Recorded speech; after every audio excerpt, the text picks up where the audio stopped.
اے چادر میں لپٹنے والے، اٹھو، اب خبردار کرنے لگو اور اپنے پروردگار کی بڑائی بیان کرو، اور اپنے کپڑے پاک رکھو اور شرک کی گندگی سے تو الگ ہی رہو، اور اس نیت سے احسان نہ کرو کہ اس سے زیادہ کے خواہاں ہو، اور اپنے پروردگار کی خاطر صبر کرتے رہو، پھر جب سور پھونکا جائے گا تو وہ دن مشکل کا دن ہوگا،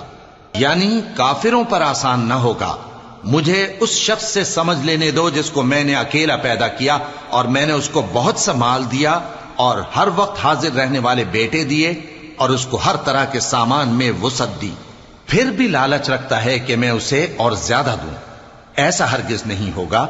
یہ ہماری آیتوں کا بڑا مخالف رہا ہے۔ میں اسے ایک بڑی چڑھائی چڑھاؤں گا۔ اس نے غور و فکر کیا اور ایک بات ٹھہرا لی، یہ مارا جائے، اس نے کیسی تجویز کی، پھر یہ مارا جائے، اس